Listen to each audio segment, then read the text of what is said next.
교수님은 어릴 때부터 원래 카리스마가 있었어요. 카리스마가 정확하게 무슨 뜻인지를 우리 함께 한번 탐구를 해볼 필요가 있습니다. 부드러운 카리스마를 갖고 온라인 리더십이 무엇인지 좀 알고 여러분들 현대적 카리스마를 키워가는 그러한 행위를 적극적으로 일상에서 해보시길 바랍니다.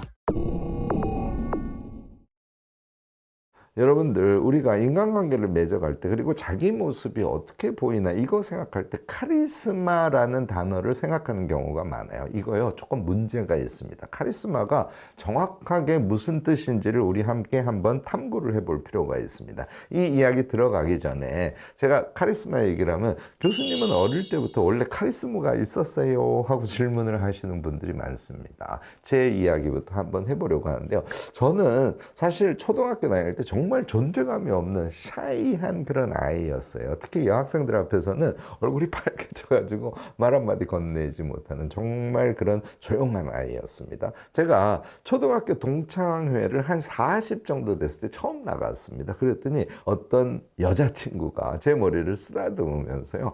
야, 이칸이가 대학 교수가 됐단 말이야 하고 저를 칭찬을 하더라고요. 여러분들 나이가 40이 돼서 누가 머리를 쓰다듬으면서 칭찬을 하면 기분이 좋겠어요? 나쁘겠어요? 여러분들 나쁘실 수도 있어요. 근데 저는 기분이 그때 정말 좋았어요. 왜냐하면 그 친구가 나를 기억해 줬죠. 또 현재 변화한 모습에 대해서 칭찬을 해주니까 제가 되게 기분이 좋더라고요. 진짜 카리스마는요, 여러분들 막 강력하고 막 시끄럽고 막 앞에 나서고 이런 것이 아닙니다. 특히요 디지털 시대에는 이 리더십이나 카리스마의 개념이 완전히 바뀌었다는 거 여러분들 오늘 제 영상을 통해서 한번 체크해 보시기 바랍니다. 우리가 카리스마 넘치는 사람들, 저는 다음 3가지 종류로 나누어서 얘기를 합니다. 제가요 재밌게 이름을 붙였는데 허세 카리스마, 이거 뭔지 확 오시죠? 정말 시대착오적인 거예요. 지금도 어디 가면 목소리 빵빵 키워가지고 큰 소리하고 자랑 엄청 하고, 그 다음에 자기보다 조금 나이가 어리다든지 직위가 좀 낮다든지 그러면 반말 팍팍 하고, 그것도 위압적으로 말이죠. 이런 걸 카리스마로 착각하는 사람들이 많습니다. 이거는 뭐 50년 전, 30년 전에 일종의 왜곡된 카리스마가 한국 사회에서 그냥 통용되던 그런 문화가 지금 잔존한 것이죠. 혹시 제 얘기 듣고 나한테도 허세 카리스마의 욕구가 있어, 반드시 버리시기 바랍니다. 두 번째가요, 얘는 조금 나아요. 아우라 카리스마라고 제가 칭하는데요. 그 사람은 생김이라든지 그가 갖고 있는 여러 가지 조건이라든지 그의 말이라든지 기타 등등을 종합할 때 너무너무나 존경스럽다 그럴까? 너무너무나 나하고는 사이즈가 다른 사람, 이런 느낌을 줘서 그냥 존재 자체가 카리스마로 느껴지는 경우들이 많이 있습니다. 이런 걸 아우라가 정말 빛난다 이렇게 우리가 표현을 하죠. 그런데요, 이게 꼭 좋을 것 같죠? 그렇지 않습니다. 거리감이 느껴져요. 그래서 그에게 다가갈 수도 없고, 그가 뭔가를 하려고 하면은요, 그와 함께 하려 하기보다는 그와 나는 다른 존재다, 이렇게 존재의 성격 자체를 구분해버리는 이런 현상들이 일어나기 마련이죠. 우리가 디지털 시대가 됐음에도 불구하고 이런 아우라 자체가 카리스마적인 사람이 되고자 하는 그런 욕구가 있는 경우들이 있어요. 여러분들 제가 권하는데 이것도 지금 이 순간부터 버리시기 바랍니다. 결국은 진정한 카리스마는 이따가 얘기하겠습니다만 내용인데요. 부드러운 카리스마라는 형태를 갖는 것이 엄청 중요하다고 저는 봐요. 자, 부드러운 카리스마는 뭐냐? 이거 먼저 제가 결론을 내리고 뒤에서 상세한 얘기를 하려고 하는데요. 우선 부드러움이 있어야 돼요. 사람이 유해야 돼요. 사람이 조금 샤이하기도 해야 돼요. 그렇게 되면 수용적이죠. 사람들의 공감하죠. 사람들과 함께 무엇인가를 아우러서 할 줄 아는 그런 사람이 될 수 있습니다. 그게 현대적인 카리스마의 가장 중요한 전제 조건이에요. 카리스마는 강력하다? 아니에요.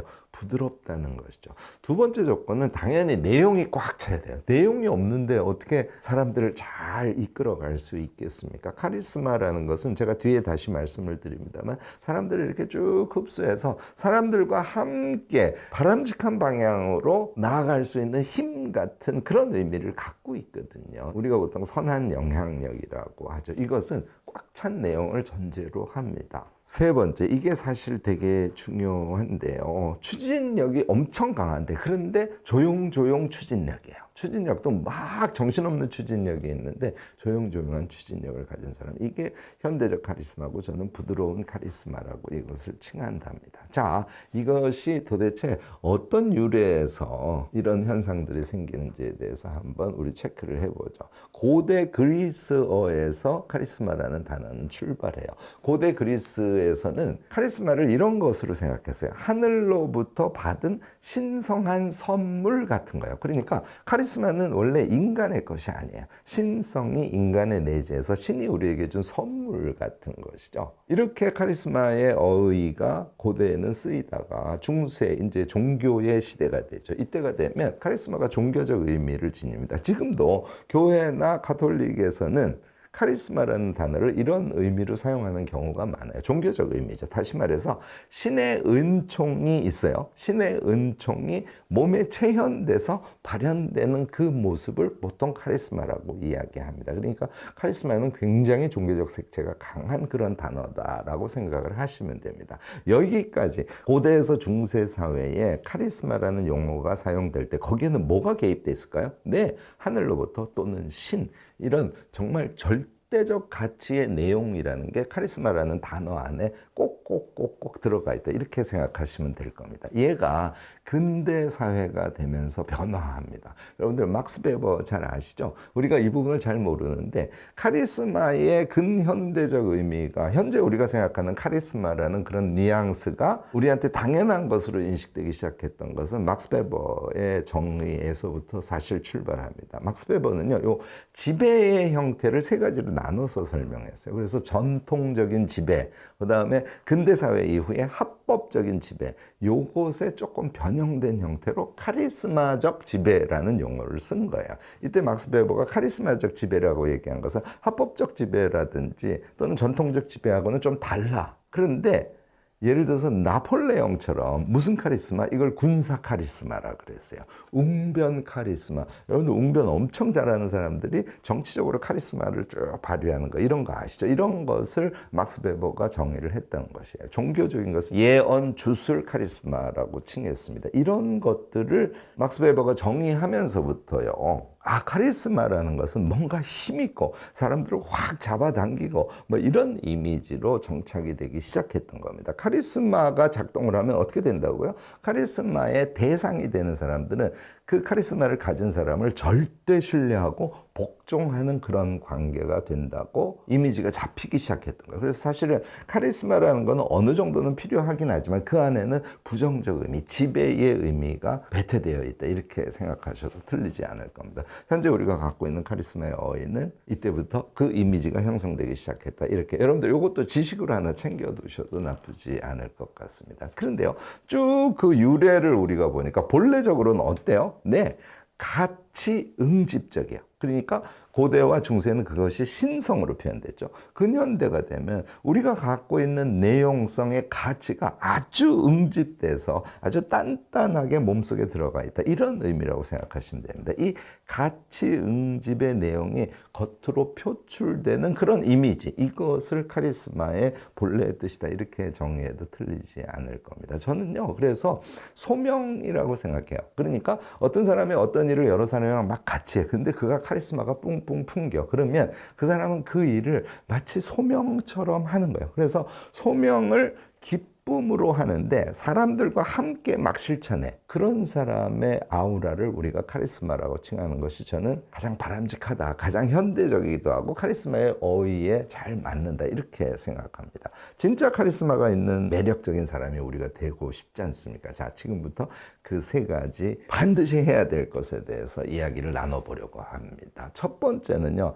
우리가 어떤 일을 해요. 그러면 그 일에 가치를 두는 거예요. 여기서부터 출발해야 돼요. 그 일에 가치를 두지 않고 자기를 막 생각해. 자기가 잘 보여야 되는데 자기가 막 두드러져야 되는데 이렇게 자기로 생각이 집중되는 사람은 긍정적인 카리스마를 갖기 어렵습니다. 그 사람이 다른 사람과 현재 하고 있는 그 일 자체에 가치를 두는 것이 전제 조건이에요. 이걸 제가 아까 소명이라는 단어로 표현을 했죠. 이제 이렇게 되면 그 일을 할 때 그 사람은 어떻게 할까요? 그 일을 확신해요. 그리고 그 일에 헌신하고요. 또 나를 내세우는 것이 아니라 그 일의 가치 자체를 내세우는 그런 언행을 하게 되죠. 사람들이 당연히 존경하죠. 우리가요, 이거 좀 잘 생각해 볼 필요가 있는데, 저는 이런 예를 잘 들어요. 합창단에 가면 어떤 사람이 카리스마를 갖고 존경받는다고요? 엄청 시끄럽고 막 술자리에 가가지고선 좌중을 막 확 끌어잡고 이런 사람이 존경받나요? 아니에요. 합창단에서는 합창을 엄청 잘하는 사람, 그 사람이 카리스마를 갖게 되죠. 요컨대 본래적 카리스마를 갖고 있는 합창 단원은 합창 그 자체를 소명이라고 생각하고 최선을 다해서 아름다운 소리를 내고 또 다른 파트의 소리랑 자기의 소리가 잘 어우러지는데 집중하죠. 그 집중하는 모습이 너무너무나 아름답고 존경스러운 거예요. 그게 카리스마의 발원이다라고 생각하시면 됩니다. 두 번째, 당연히 꽉 찬 내용이에요. 아까 카리스마라는 것은 가치 응집적인 것이 표출되는 모습이다라고 말씀을 드렸지 않습니까? 결국은 가치 응집이라는 것은 우리가 내용을 많이 갖고 있는 게 중요합니다. 계속 공부를 해줘야 돼요. 합창단원이라고 악보를 보고 소리만 낼까요? 아니에요. 화성에 대해서도 공부를 하고, 그다음에 발성을 어떻게 하는지 공부를 하고, 선공부 후 실행해서 실력을 계속 키워가고, 이런 지속적으로 자신을 성장시켜가는 모습이 카리스마의 두 번째 전제 조건이라는 것이죠. 당연히 자기 성장을 위해서 노력하고, 자기 성장인데 자기를 돌아보는 자기 성장일까요? 아니에요.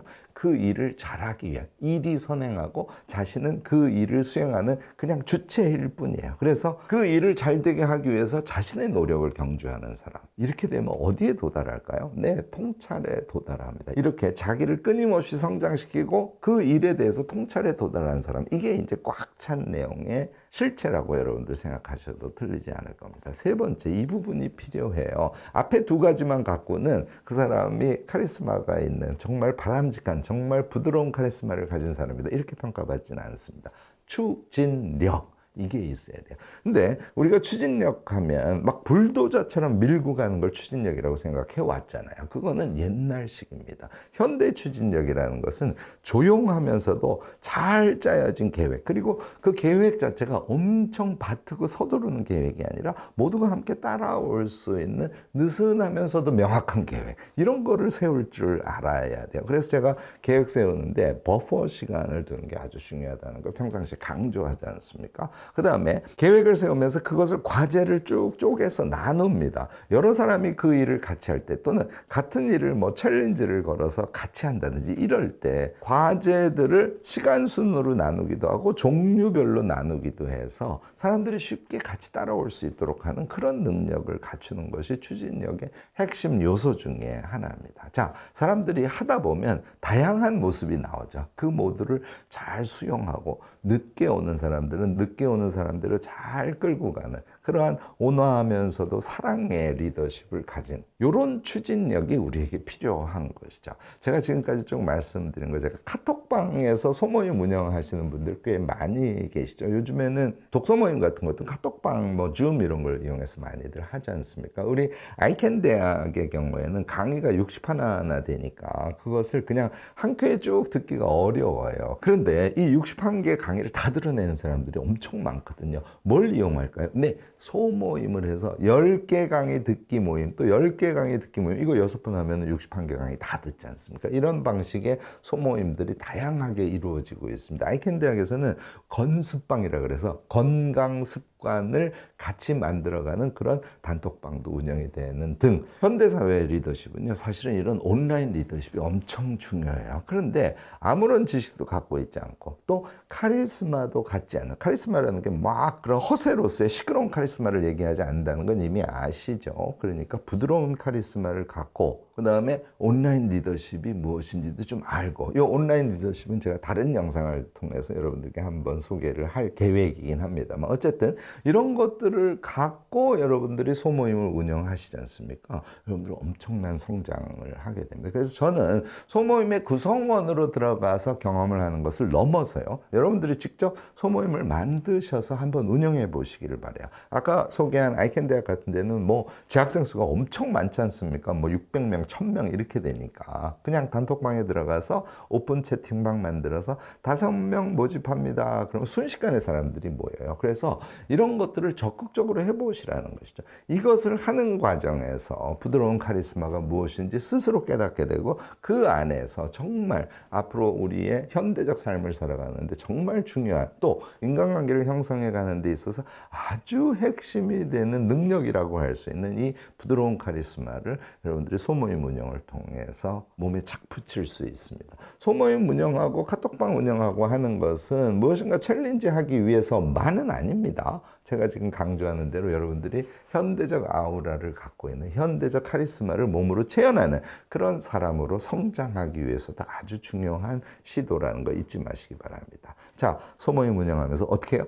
함께 성장해가는 것을 소명으로 설정하고요. 다른 사람보다 자신이 더 열심히 공부해주고요. 솔선수범하는 것이죠. 그 다음에 일정을 짠다든지 이거 일정 짤 때도 기본은 스스로가 짜고 사람들과 잘 협의해서 협의의 결과로서 일정을 짠다든지 그 다음에 여러 가지 아이디어가 있어서 챌린지 같은 걸 추진한다든지 이런 것들을 여러분들이 재미있게 그러면서도 하나의 관계성의 능력에 있어서 자신을 성장해가는 하나의 아이템이라고 생각하시고 여러분들 현대적 카리스마를 키워가는 그런 행위 적극적으로 일상에서 해보시기를 권합니다. 오늘 제 이야기가 도움이 되셨다면 좋아요, 구독, 알림 설정까지 꼭 부탁드리겠습니다.